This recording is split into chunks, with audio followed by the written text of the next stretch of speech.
नमस्कार, बहुत स्वागत है आपका हमारे इस खशखश में। मैं हूं प्रवीण तिवारी। कुछ शोज होते हैं, कई शोज हम करते हैं, लेकिन कुछ शोज ऐसे होते हैं जिनको करने की एक तमन्ना सी होती है, एक लालसा सी होती है। और इस वक्त मैं जो शो आपके सामने लेकर आया हूं, जो खास पेशकश आपके सामने लेकर आया हूं, वो कुछ ऐसी ही है। ये अभी तक इसके बारे में जितना मैंने जाना है, उससे मेरे अंदर एक नया जज्बा, एक नया जुनून, कुछ नया कर गुजरने की तमन्ना जागी है। और मुझे पूरी उम्मीद है अगर आप मेरे साथ बने रहेंगे तो कुछ ऐसा ही आपके साथ होगा। बहुत सारी फ्रस्ट्रेशन होती है, बहुत सारा डर होता है, दिमाग में कई किस्म के डर होते हैं कि हम जिंदगी में क्या कर पाएंगे, हम भगवान ने हमें ये नहीं दिया, भगवान ने हमें वो नहीं दिया। ये तमाम जो डर हैं आपके जहन से निकल जाएंगे। अगले आधे घंटे तक आप मेरे साथ बने रहें, क्योंकि मैं आपकी मुलाकात दो ऐसे बेहतरीन लोगों से करवाने वाला हूं जिन्होंने जीवन की तमाम ऑडिटीज, तमाम विपरीत परिस्थितियों को दरकिनार करते हुए अपने सपनों को पाया है। कैसे उन्होंने अपनी मंजिल को हासिल किया, क्या है उनकी पूरी कहानी, सब कुछ आपके सामने होगा इस खास पेशकश में।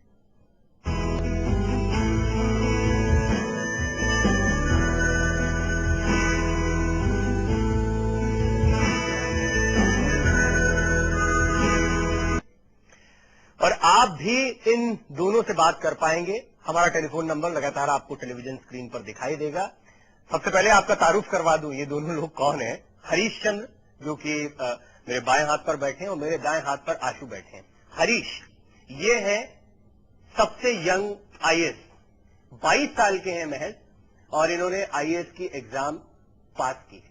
ये कोई बहुत बड़ी बात नहीं, बहुत सारे लोग आईएएस की एग्जाम पास करते हैं, लेकिन हरीश की इस एग्जाम को पास करने में क्या खासियत रही है, क्यों उनके लिए ये मुश्किल था, इन तमाम मसलों पर हम बातचीत करेंगे। आशु, कुदरत ने कुछ नाइंसाफी इनके साथ की, लेकिन इसके बावजूद इन्होंने ये साबित किया कि कोई नाइंसाफी बड़ी नाइंसाफी नहीं होती। आपके अंदर जज्बा हो तो आप हर विपरीत परिस्थिति को, हर कमी को ओवरकम कर सकते हैं, हर परेशानी को ओवरकम कर सकते हैं। आंखें नहीं है आशु की, लेकिन इसके बावजूद वो किस तरह से अपने सपनों को साकार कर रहे हैं, ये हम आपको बताएंगे। लेकिन दिल्ली में किंग्सवे कैंप के स्लम इलाके में खुशियां इस वक्त मनाई जा रही हैं, क्योंकि यहां के रहने वाले हैं हरीश, जिनसे आपका तारुफ मैंने शुरुआत में करवाया। गरीबी, बदहाली, ये तमाम चीजें इन्होंने बहुत नजदीकी से देखी हैं, अभी भी देख रहे हैं, लेकिन अब इन्होंने आईएएस का इम्तिहान पास कर लिया है।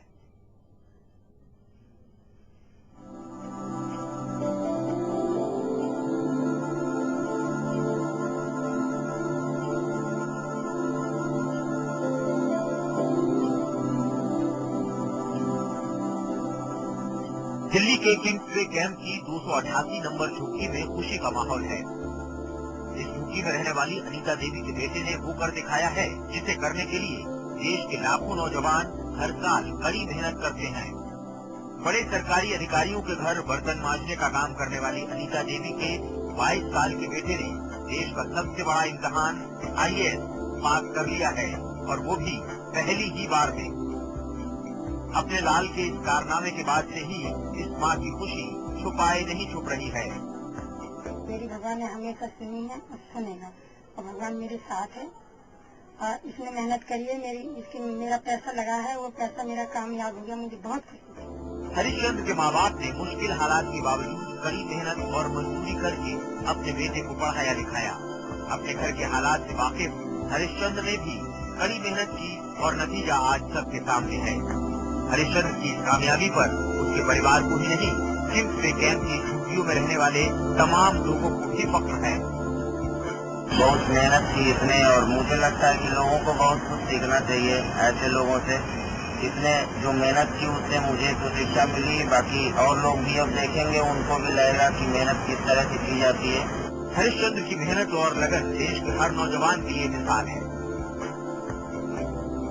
हरिश्चंद्र जैसे लोगों के लिए ही शायद मशहूर शायर दुष्यंत कुमार ने लिखा है, कौन कहता है आसमां में सुराख नहीं हो सकता, एक पत्थर तो तबीयत में उठा लो यारो।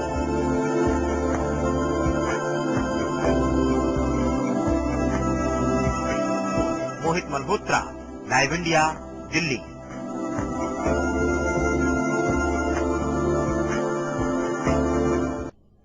दुष्यंत कुमार के साथ साथ बशीर बद्र साहब का भी एक शेर जोड़ना चाहूंगा। मैं दरिया हूं, अपना हुनर जानता हूं, जहां से गुजरूंगा रास्ता बना लूंगा। और हरीश, आशु उन्हीं में से हैं। जो अपना हुनर जानते हैं, इन्हें ये अपने आसपास की परिस्थितियों को नहीं देख रहे हैं, इन्हें ये पता है कि इनके अंदर क्या काबिलियत है। और कई बार लोग आसपास की परिस्थितियों में अपनी काबिलियत को भूल जाते हैं। हरीश, अभी सबसे पहले तो आपसे शुरुआत, आज के हीरो आप हैं। क्यों आशु, मैं इनसे बातचीत की शुरुआत कर रहा हूँ? एकदम ये तो हीरो है आज। बिल्कुल सर, सही बात है। और अभी इतनी देर से मैं ही बोले चला जा रहा हूँ, क्योंकि मैं बहुत ज्यादा उत्साहित हूँ इन दोनों से बात करने में। मम्मी को पता है, वाकई आपकी माताजी को पता है कि आपने क्या कामयाबी हासिल की है? उनको अंदाजा है? जी, मेरी मम्मी को ये बात पता है, क्योंकि मेरी मम्मी ने पिछले 5 सालों से 6 सालों से इसके लिए बहुत परिश्रम किया है। कुछ ऐसे भी लोग थे जिनके घर में उन्होंने बर्तन मांजे, जो सिविल सर्विस की तैयारी कर रहे थे, IAS की तैयारी कर रहे थे। और इस बात का उनको एहसास तब हुआ जब मैंने एग्जाम दिया, मैंने क्लियर किया, प्रीलिम्स पास किया, तो उन लोगों ने खुद मुझे बधाई दी जो तैयारी कर रहे थे। तब मेरी मम्मी को लगा शायद ये बहुत बड़ा एग्जाम है, तो उन्होंने मुझे हमेशा प्रोत्साहित किया। और आज जब रिजल्ट आ गया, मैं उनसे मिलने गया, उनसे मिला तो बहुत खुश थी। शुरुआत से लेकर अभी तक कई परेशानियां आपने देखी, उसका तो अंदाजा ही अभी एक छोटी सी रिपोर्ट में लगाना बहुत मुश्किल है, आपसे थोड़ी सी बातचीत में लगा पाना बहुत मुश्किल है। लेकिन IAS एग्जाम आपको करना है, और ये हमारे देश की खूबसूरती है कि आप सबके पास मौका है।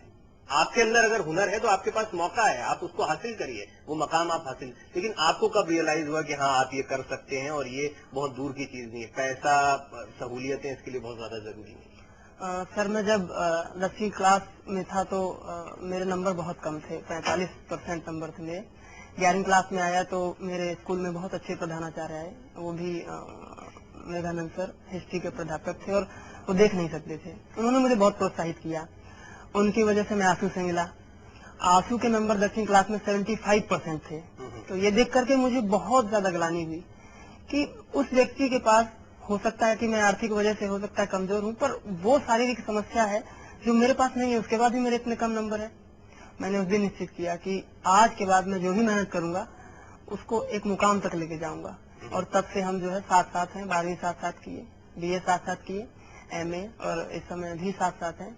तो बहुत इंस्पिरेशन मुझे मेरी माताजी और आशु मिश्रा से मिली। आशु मिश्रा जो कि इस वक्त MA कर रहे हैं। आशु, ये तो पूरा क्रेडिट आपको मिल रहा है अभी इसका, यानी आपने इंस्पायर किया है और आपकी इंस्पिरेशन से आगे बढ़ रहा है। नहीं ऐसा तो मैं नहीं मानता, बाकी हाँ इतना जरूर है कि हम लोग साथ साथ में रहे, तो इसके पास चाय के पैसे नहीं होते थे तो मैं दे देता था, मेरे पास नहीं होते थे तो ये दे देता था। और पढ़ाई के लिहाज से वैसे आपने पढ़ने में इनकी कितनी मदद की, या IAS की तैयारी के लिए इनको किस तरह से प्रिपरेशन करनी चाहिए, क्या तैयारियां करनी चाहिए, इसमें कुछ मदद आपने की? सर मैंने बिल्कुल मदद नहीं की, मैं ईमानदारी से बता रहा हूँ।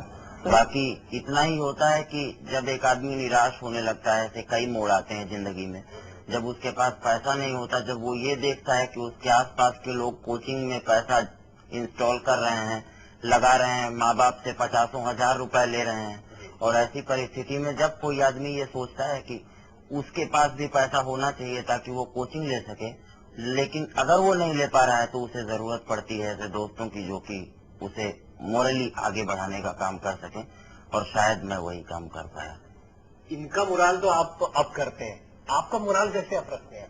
सर ये पता नहीं मुझे पूछना चाहिए नहीं पूछना चाहिए, लेकिन दुनिया की नजरें ऐसी होती हैं, शायद उन लोगों में से मैं भी एक हूँ जो आप में जो कमी है उसको पहले देखेंगे, और ये आपकी योग्यताओं को बाद में देखेंगे। पहले ये देखेंगे अरे ये इनकी योग्यता तो इसलिए और बढ़ जाती है क्योंकि इनमें कमी है।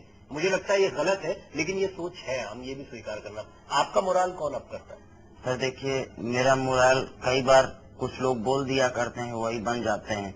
जब मैं 7-8 साल का था तो मेरी मम्मी ने कहा कि गांव में लोग कहते हैं कि इनके जैसा लड़का किसी का नहीं हुआ, तो तुमको ऐसा कुछ करना चाहिए कि उनको लगे कि वाकई में इनके जैसा लड़का किसी का नहीं हुआ।